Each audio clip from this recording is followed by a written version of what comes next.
Welcome to your last lecture, believe it or not, of your junior term.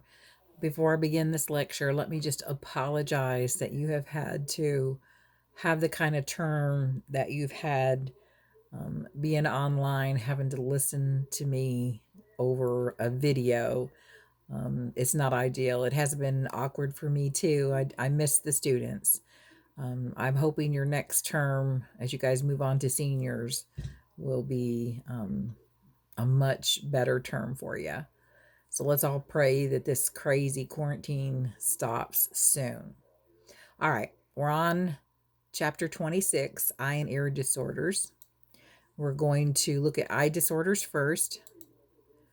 First up is errors of refraction. This is a type of disorder in which the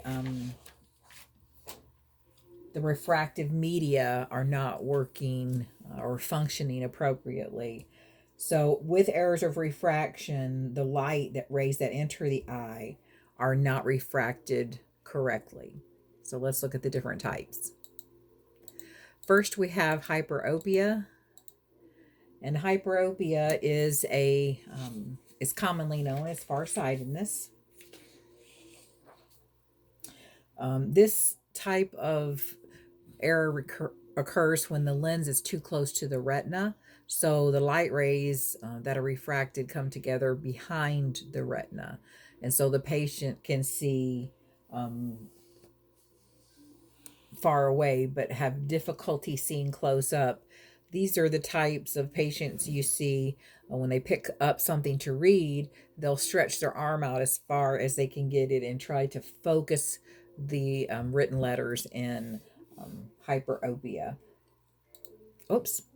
And then the last bullet there, convex corrective lenses are required to treat hyperopia. Our next error of refraction is called myopia.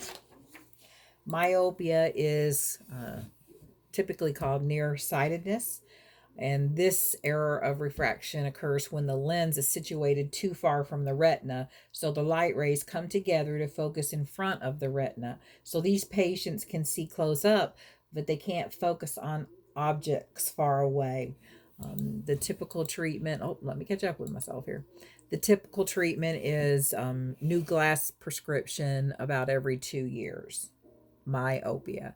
And now let's look at a visual of those concepts. We have over here normal vision, and you can see the light rays bend so that they focus directly on the retina. And so that's normal vision. We can focus on objects, accommodation works appropriately, and we can focus on objects far away and that are close up. Hyperopia, you can see the refractive light rays come together behind the retina, so the patient can see objects that are far away, but they have difficulty focusing on near objects. And then myopia. This when this type of refraction error occurs, the light rays come together in front of the retina, and so that causes the patient to see objects that are close up but not far away.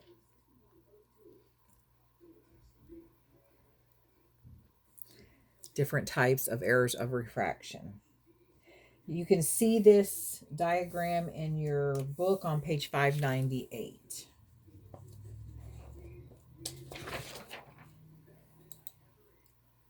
The next topic I want to talk about is accommodation, and we learned about accommodation in the very beginning of the term before we went to clinical.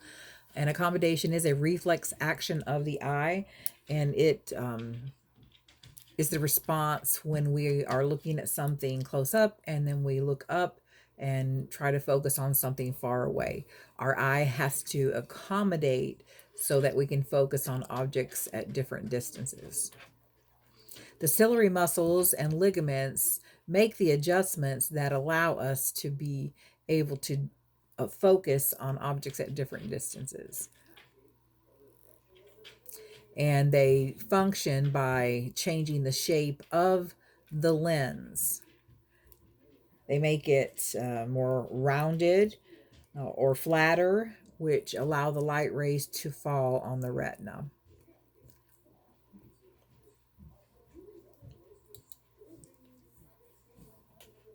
And this is on page 598 as well, and is a visual of the flattening and rounding that occurs during accommodation.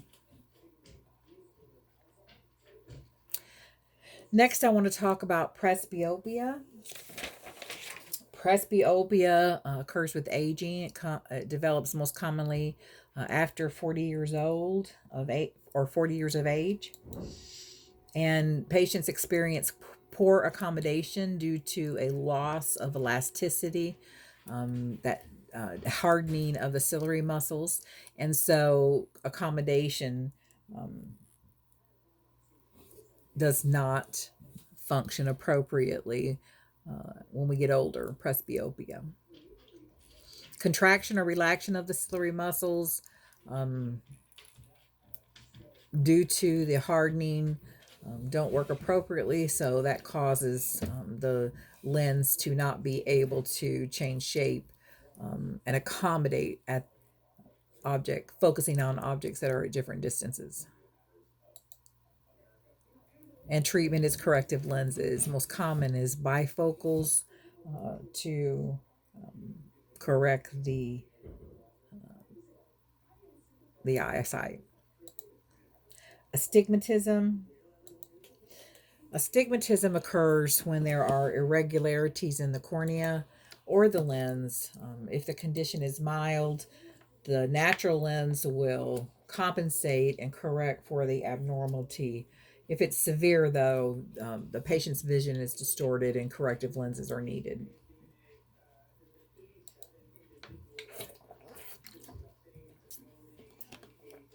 Medical treatment.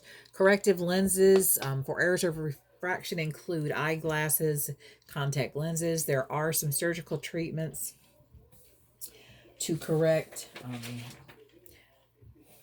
different errors of refraction. The most common is PRK and LASIK. Both of these surgical procedures are used to reshape the cornea. With PRK, they use a laser and actually remove a layer of the cornea. And with the LASIK type surgery, they use a laser and reshape the cornea. Nursing care for your patient includes encouraging the patient to keep up with their eye examinations for preventative care, and you want to document if the patient does use corrective lenses and what type. Our next disorder is the inflammation, irritation, or infection of the cornea. This is called keratitis. It is caused by bacteria or viruses or fungi. It can also be from chemical or mechanical injuries that cause inflammation, and that leads to an infectious or an infection. What we see in patients with keratitis is reddened eyes. Tearing may occur, feeling of grittiness or pain in the eye, and patients may have eye discharge.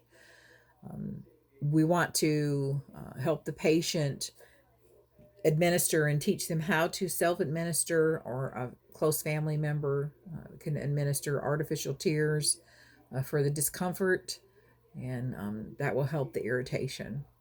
Also, probably the doctor will order topical antibiotics and systemic antibiotics. After culture and sensitivity, they will possibly prescribe some corticosteroids for inflammation. And for very severe cases, the physician will even inject antibiotics right into the conjunctiva.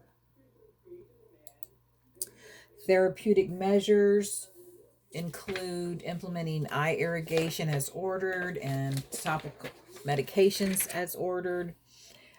You have the medications used on page 606, 607. The most common medications include myotics, and myotics are used to constrict the eyes for procedures. Mydriatics are used to dilate the eyes, and that's required in certain procedures.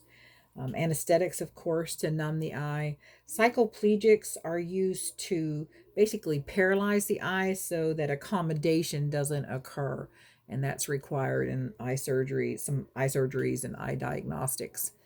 Of course, antibiotics, anti-inflammatories, and eye surgeries to treat or correct the problem. Corneal injury occurs when there's an injury, inflammation, or infection occurs, and that trauma to the eye causes scar tissue. And that scar tissue, actually, when it heals, the scar tissue is opaque, it's cloudy. So it prevents light from entering the eye, and it can be at varying degrees. And so patients experience varying degrees of vision impairment. The only treatment for is a keratoplasty or a corneal transplant. They actually remove the old scarred cornea and replace it with a healthy donor. During keratoplasty, they will actually remove the damaged cornea and then replace it with an identical sized graft. And this is just a visual of that process, and it is in your book as well. Let's look at a patient who had a keratoplasty. This is we can see here right after surgery, you can see the stitches, and there's no swelling. Everything looks clear in the eye. And then we move over here, you can see rejection process occurring. We have inflammation. We have redness and just an opaqueness. It doesn't look nice and clear as this picture does. So this is a rejection in process. For nursing care, we want to monitor the patient's pressure dressing. They will have an iPad and a metal shield over the operative eye. And in standard for initial dressings after a surgery, the physician removes those. Make sure you have an order if you are removing a first time, if you're doing a first time dressing change. Nursing actions focus on disturbed sensory perception visual due to the procedure and the dressing. And we're going to implement the same care for these patients as we would a post-op eye surgery patient, which we're going to discuss. Also, corticosteroid eye drops may be ordered to help reduce the inflammation. We want to implement instructions for safety. That is a priority for these patients. We want to make sure they're lying on their back or their non-operative side post-operatively. And we want to monitor for signs and symptoms of graft rejection.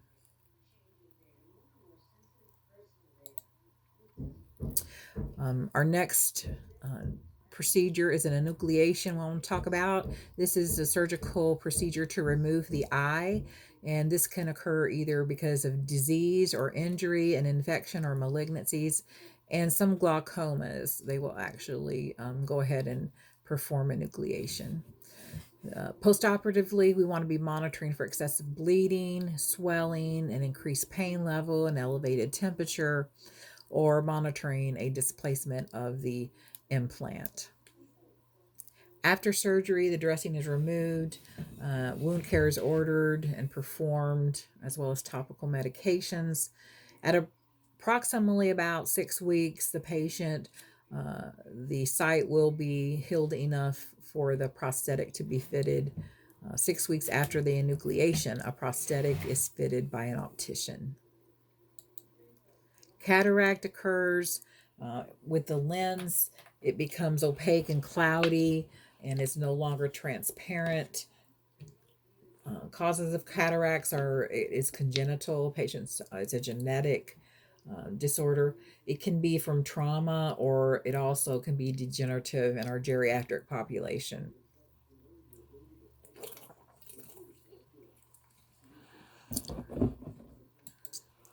Signs and symptoms. Be able to identify a patient with cataracts, photophobia, hazy blurred or double vision, diplopia, increasing complaints about glare, increasing nearsightedness or myopia, complaints that colors are faded or appear yellowish or brownish. That is a red flag sign of a cataract. Patients voice that they require more light when they're trying to read. They have difficulty with night vision. Many patients with cataracts are night blind, have night blindness, and they note that they need a frequent eyeglass prescription change. And this is a visual, a picture of a patient with a cataract, and you can clearly see the cataract.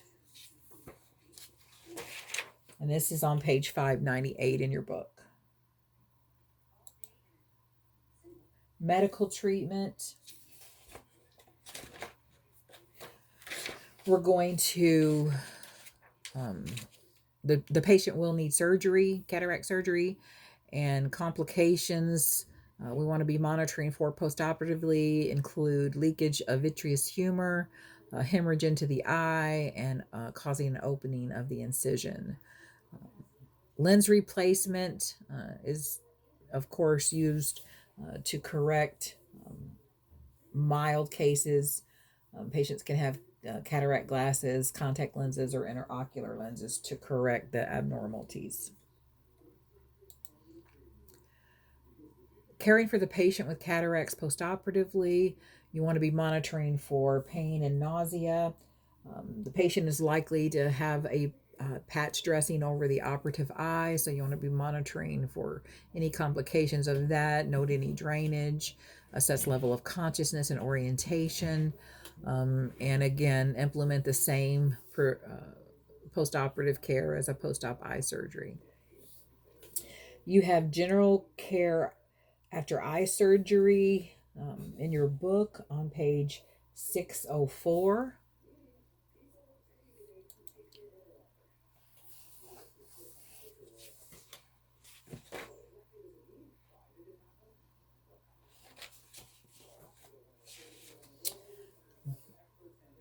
So let's go back to that patient teaching. I want to talk about this for a minute because you're going to need to be able to report signs of complications. You're going to need to understand what to monitor for and what to teach the patient and the family caregiver. So be sure you read over that. Understand that it's important to report signs of complications, and that includes a sudden increase in eye pain that could indicate the patient is having a hemorrhage. You want to report any purulent drainage, that's an infection, any decreasing vision, any signs of increased intraocular pressure, such as a brow headache. So read over the patient teaching and be comfortable with that. You have a nursing care plan, 26-1. And this is for a patient undergoing cataract extraction. And this is on page 602, 603. Look at nursing care for the patient with cataracts. Let me see. Risk for injury.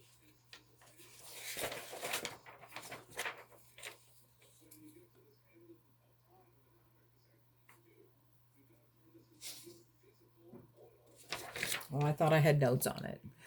Be sure to read over that. Glaucoma pathophysiology is there is above normal intraocular pressure. It's caused by some type of interference or complete blockage of the outflow of the aqueous humor from the eye. Know your normal intraocular pressure is 20 to 21 mmHg. With increasing intraocular pressure that occurs with glaucoma, the patient's field of vision gradually narrows until it is a tunnel vision and will eventually progress to complete blindness.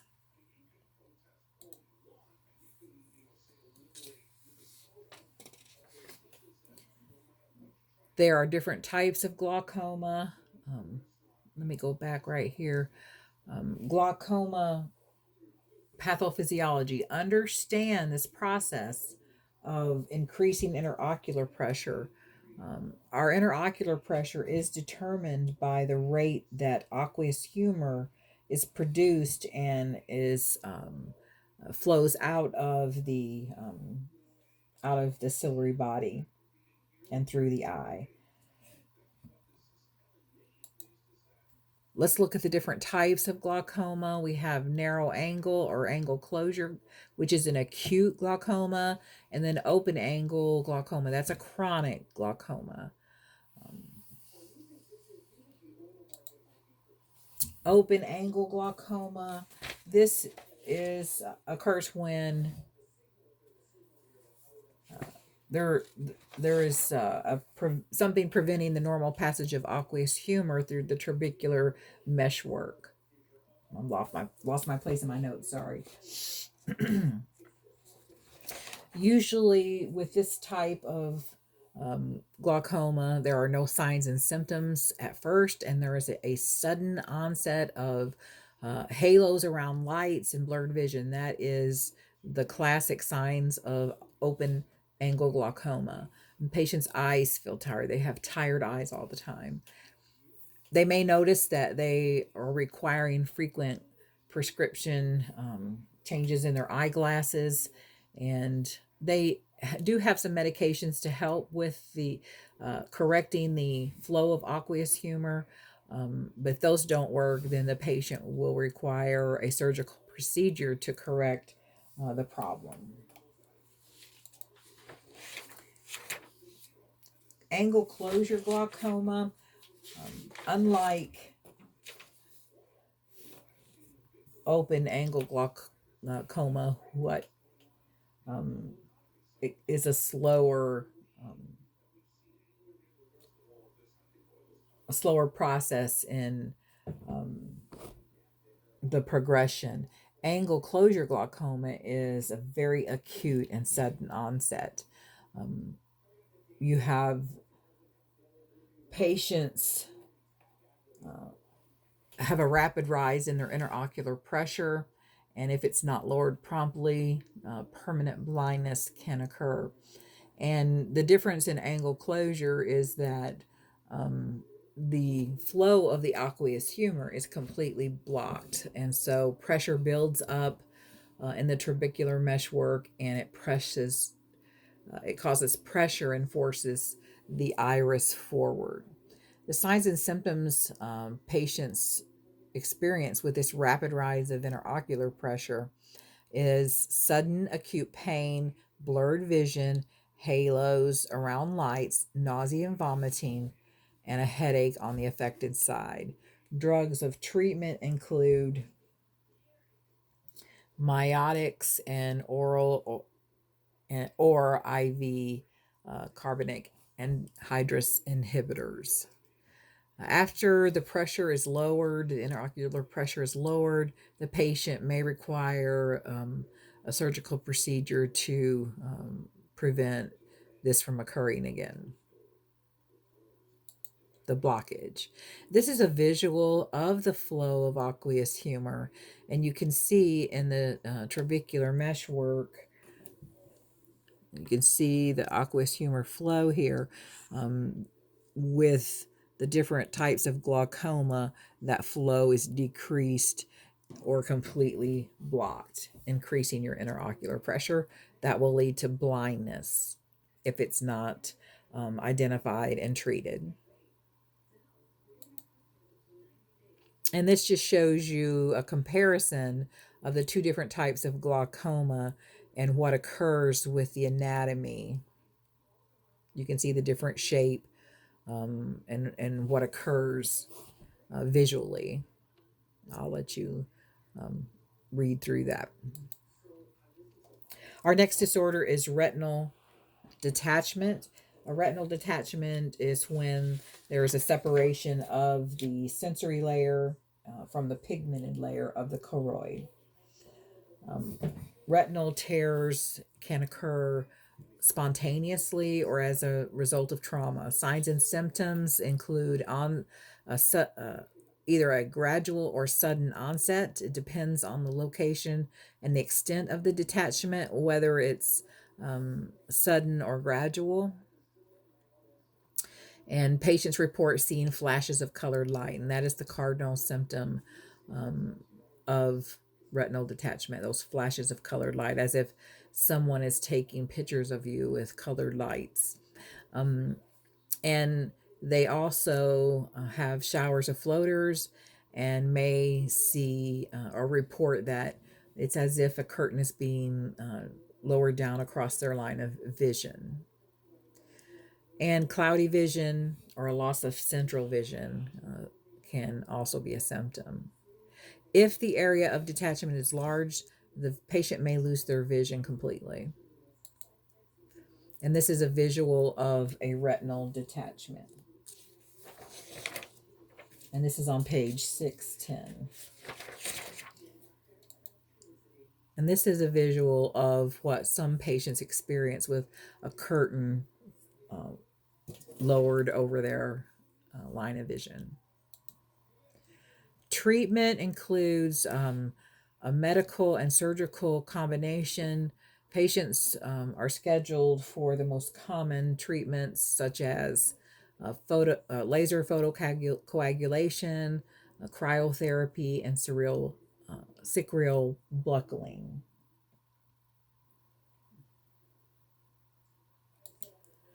Nursing care for the patient having eye surgery. This is important content to know. You want to be able to understand concepts of care for a patient having eye surgery. Preoperatively, you want to fully orient the patient to the unit that they're going to be on, implement patient safety if they're having surgery to correct some error in their vision. They are at risk for getting falling and getting hurt if they're having visual disturbances.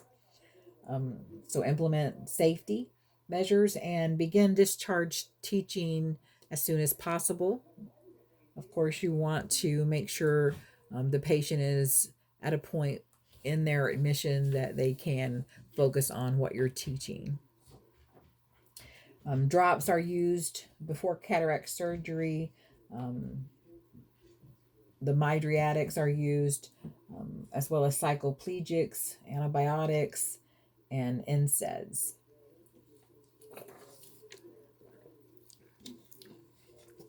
You want to assess the patient's emotional state, their ability to perform self-care, knowledge of the surgical routine and the outcome, and make sure they understand the preoperative routine, what is going to happen. Nursing diagnosis.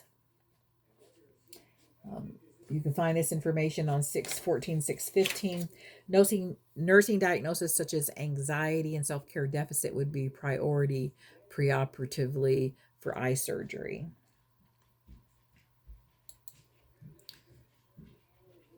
Postoperatively, you want to maintain the patient's head position and activity restrictions per the physician's order, and that's going to be determined by what type of procedure they had. You want to administer antiemetic medications ASAP. You want to report any signs of complications such as sudden increasing pain in the eye.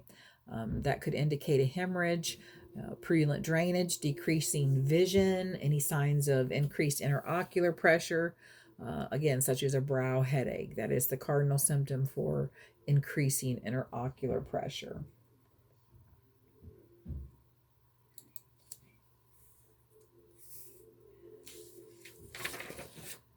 Interventions you want to implement for your patient who has had post-operative eye surgery include risk for injury, impaired sensory perception, acute pain, anxiety, and ineffective therapeutic regimen management.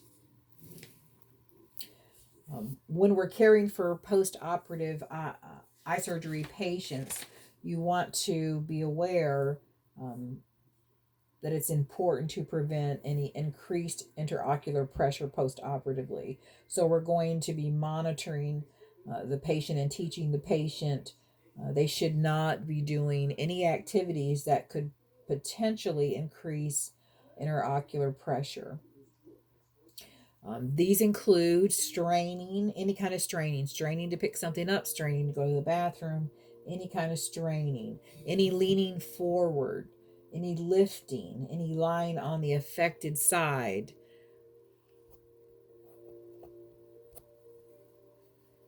And you want to prevent vomiting. That is why we want to implement antiemetics ASAP with patients post-operative after eye surgery. Also, patients will have impaired sensory perception. Um, when they're having eye surgery post-operatively, they may have a bandage, so it's going to change their sensory perception. So you want to make sure you're implementing appropriate measures such as announcing your presence when you introduce yourself when you enter the room, let them know when you're there so you don't startle them, let them know when you leave the room. We talked about this in the last chapter on caring for visually impaired patients. Speak in a normal tone. Um, you want to address the patient appropriately and treat them as a normal adult. They are not mentally impaired, they just may have some visual impairment.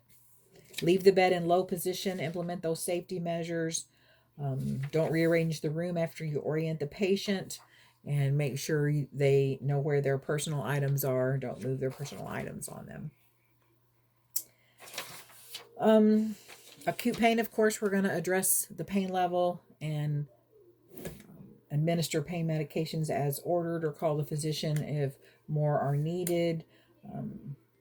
Reduce patients' anxiety by explaining what's going to happen, what's going on. Encourage the patient to verbalize any concerns that they have or any questions. And then we're going to teach the patient about their medications, about their how to administer their eye medications. We can teach a significant other if that works better for the patient, but we have to teach how to administer those eye medications. And that is all of eye. So we're going to move on to ear disorders.